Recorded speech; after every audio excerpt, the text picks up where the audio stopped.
இந்த தப்புலேருந்து தப்பிக்க நம்ம சிஸ்டம் 1 எப்போ யூஸ் பண்ணணும், சிஸ்டம் 2 எப்போ யூஸ் பண்ணணும்னு தெரிஞ்சு வச்சுக்கணும். உங்கள் பிரெயினோட சிஸ்டம் 2 திங்கிங் சரியாக ஒர்க் பண்ணலன்னா நிறையா ப்ராப்ளம்ஸ் ஃபேஸ் பண்ண வேண்டியது இருக்கும்.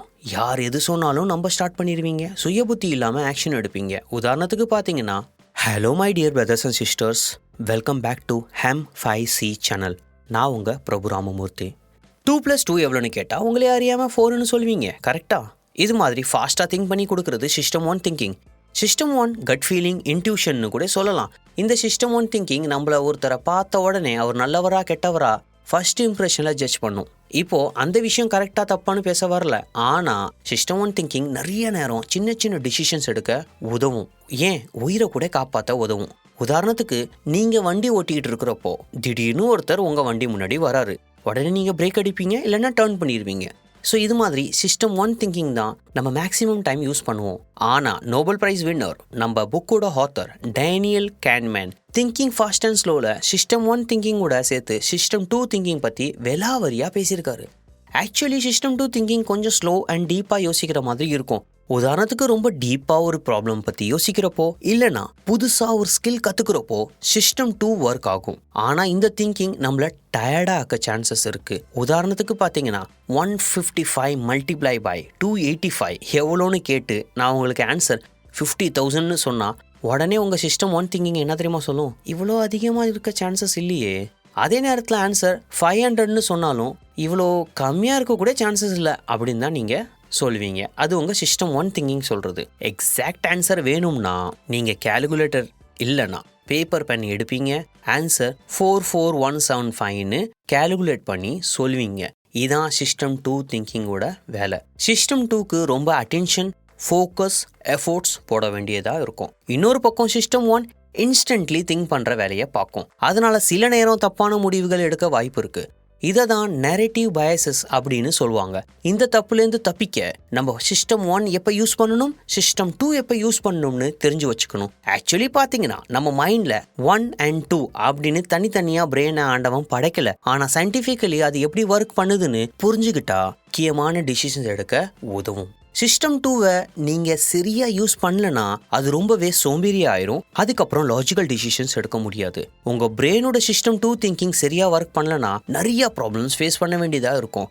யார் எது சொன்னாலும் நம்ம ஸ்டார்ட் பண்ணிடுவீங்க, சுய புத்தி இல்லாமல் ஆக்ஷன் எடுப்பீங்க. உதாரணத்துக்கு பார்த்தீங்கன்னா, நீங்கள் ஃபேஸ்புக் ஸ்க்ரால் பண்ணுறீங்க, ஏர் பொல்யூஷன் ப்ராப்ளம் இந்த உலகத்தில் 70% அதிகமாயிட்டுன்னு ஒரு வீடியோஸ் ஆர் இமேஜஸில் பார்க்குறீங்க. அந்த வீடியோவில் இன்னும் நிறைய டிசீஸ் ஸ்ப்ரெட் ஆக போகுதுன்னு வேற சொல்கிறாங்க. 50 வருஷத்தில் தண்ணி இல்லாமல் காற்று இல்லாமல் இந்த பூமி போயிரும்னு சொல்கிறாங்க. உடனே சிஸ்டம் 1 உலகம் ரொம்ப மோசமாக போயிடுச்சுன்னு சொல்லிடும், டிமோட்டிவேட் பண்ணிடும், 100% நெகட்டிவாக ஆக்கிரும் உங்களை. ஆனால் இங்கே உங்ககிட்ட சிஸ்டம் 2 யூஸ் பண்ணுறதுக்கு சாய்ஸ் இருக்குது. நீங்கள் இன்டர்நெட்டில் போய் சர்ச் பண்ணலாம். ரீசர்ச்சில் உங்களுக்கு என்ன தெரிய வருதுன்னா, சயின்ஸ் அண்ட் டெக்னாலஜி அட்வான்ஸ் ஆகிட்டு இந்த கடைசி 50 வருஷமாக ஆர்மியில் கம்மியான ஆட்கள் தான் செத்துருக்காங்க. இது மாதிரி இன்ஃபர்மேஷன்ஸ் உங்கள் சிஸ்டம் 2 கேதர் பண்ணி கொடுத்தக்கப்புறம் நிறையா பாசிட்டிவாக ஃபீல் பண்ணுவீங்க. இது மாதிரி ஃபேக்ட்ஸ், லாஜிக் யூஸ் பண்ணி ரீசர்ச் பண்ணக்கப்புறம் டிசைட் பண்ணுறது தான் சிஸ்டம் 2வோட வேலை. Second, availability bias. உங்கள் மைண்டில் என்ன இன்ஃபர்மேஷன்ஸ் எல்லாம் அவைலபிளாக இருக்கோ நீங்கள் அதை வச்சு தான் ஜட்ஜ் பண்ணுவீங்க. மீடியா ஒரு நல்ல உதாரணம். டிவி நியூஸில் விடாமல் டே அண்ட் நைட் கொரோனாவில் எவ்வளோ பாதிச்சிருக்குன்னு மட்டும் பேசிக்கிட்டு இருக்காங்க. ஆட்டோமேட்டிக்கலி பயம் நெருங்கிடும். உங்கள் சில்ட்ரன்ஸை ஸ்கூல் காலேஜில் அனுப்ப கூட பயப்படுவீங்க. ட்ராவலிங், ஃபங்க்ஷன்ஸ் எல்லாமே ஸ்டாப் பண்ணிடுவீங்க. அதே நேரத்தில் எலெக்ஷன் நெருங்குறப்போ கொரோனாவில் நிறையா பேர் குணமாயிட்டாங்க, பயப்படவே தேவையில்லை, நீங்கள் தாராளமாக வந்து ஓட்டு போடலாம் அப்படின்னு செய்திகள் வெளியே வரும். இதே மாதிரி தான் பாலிடிக்ஸ்லேருந்து சினிமா நியூஸ் வர நமக்கு என்ன நியூஸ் மைண்டில் ஃபீடு பண்ணணும்னு மீடியா டிசைட் பண்ணும். நம்ம காதுக்கும் கண்ணுக்கும் எந்த விஷயங்கள் அவைலபிளாக இருக்கோ அதிகமாக அந்த விஷயத்தை தான் நம்ப வாய்ப்பு இருக்குது. அந்த மாதிரி நேரத்தில் சிஸ்டம் 2 திங்கிங் நின்று நிதானமாக இதுக்கு பின்னாடி என்ன ஸ்ட்ராட்டஜி இருக்குன்னு ஒரு கிளியர் கட் திங்கிங் கொடுக்கும். Third, confirmation bias. உங்களை பொறுத்தவரை அமெரிக்கன் பீப்புள் தான் ஸ்மார்ட்னு வச்சுக்கோங்க. நீங்கள் ரொம்ப ஸ்ட்ராங்காக பிலீவ் பண்ணுறீங்க அந்த விஷயத்த.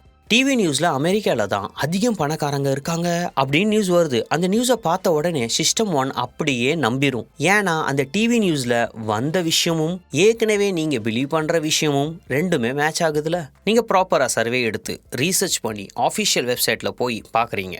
அங்கே உங்களுக்கு சிங்கப்பூர் பீப்புள் தான் மோஸ்ட் இன்டெலிஜென்ட் பீப்புள்னு உங்களுக்கு தெரிய வருது. தப்பான விஷயங்கள் நம்புறதுக்கு காரணம் கன்ஃபர்மேஷன் பயஸ்னால தான். இதனால தான் நம்மளை சுற்றி இருக்கிறவங்க கூட நம்மளை தப்பாக யூஸ் பண்ண சான்சஸ் இருக்குது. நீங்கள் என்ன கேட்க ஆசைப்படுறீங்களோ news channel, social media platforms எல்லாருமே அதை மட்டும்தான் காட்டுவாங்க. அப்போ தான் நீங்கள் யோசிக்காமல் அக்செப்ட் பண்ணுவீங்க. அதுக்காக நம்மளோட பிலீஃப் சிஸ்டம் எல்லாமே தப்புன்னு இப்போ நான் சொல்ல வரல. ஆனால் நம்ம பிலீஃப் ஆல்ரெடி பண்ணியிருக்கிறனால கன்ஃபர்மேஷன் பண்ணாமையே எந்த விஷயத்தையும் அப்படியே கண்மூடி அக்செப்ட் பண்ணுறது தான் தப்புன்னு சொல்கிறாங்க. 4th, hindsight illusion. இந்தியா தான் வின் பண்ண போகுதுன்னு எனக்கு ஏற்கனவே தெரியுமே, இந்த கட்சி தான் தோக்க போகணுன்னு நான் வீட்டிலே கூட சொல்லியிருந்தேன்.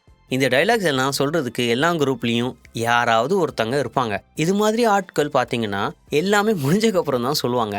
இது பேர் தான் ஹைண்ட்சைட் இல்யூஷன்.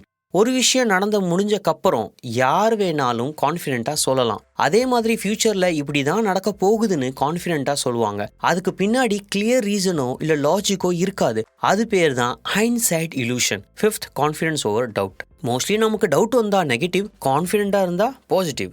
ஆனால் சிஸ்டம் 1 திங்கிங்கோட வேலை என்னன்னு பார்த்தீங்கன்னா தப்பாக இருந்தாலும் டவுட் வர விடாமல் அப்படியே நம்ப வைக்கிறது தான். அதனால கான்ஃபிடன்ஸ் மேலே கான்ஃபிடன்ஸ் கொடுத்துக்கிட்டே இருக்கும். ஆனால் சிஸ்டம் 2வோட வேலை என்னன்னு பார்த்தீங்கன்னா ஃபேக்ட்ஸ் எல்லாம் கேதர் பண்ணி ஒரு ரேஷனல் டிசிஷன் எடுக்க வைக்கும். ஆனால் நான் ஆல்ரெடி சொன்ன மாதிரி நம்மளோட சோம்பேறித்தனத்தினால சிஸ்டம் 2வை நம்ம யூஸ் பண்ணுறதே இல்லை. அதனால கான்ஃபிடன்ஸ் ஆகக்கூடாத இடத்துல கூட ஓவர் கான்ஃபிடென்ஸாக ஃபீல் பண்ணுவோம் சிஸ்டம் 1 அவசரமாக யூஸ் பண்ணி. உதாரணத்துக்கு நீங்கள் உங்கள் ஃப்ரெண்டுக்கிட்ட காயின் டாஸ் பண்ணுறதுல பெட் கட்டுறீங்க. 10 டைம்ஸ் நீங்கள் சொன்ன பூ தான் வந்துருச்சுன்னு வச்சுக்கோங்க. ஆட்டோமேட்டிக்கலி நீங்கள் special person, god gifted child மாதிரி ஃபீல் பண்ண ஆரம்பிச்சிருவீங்க.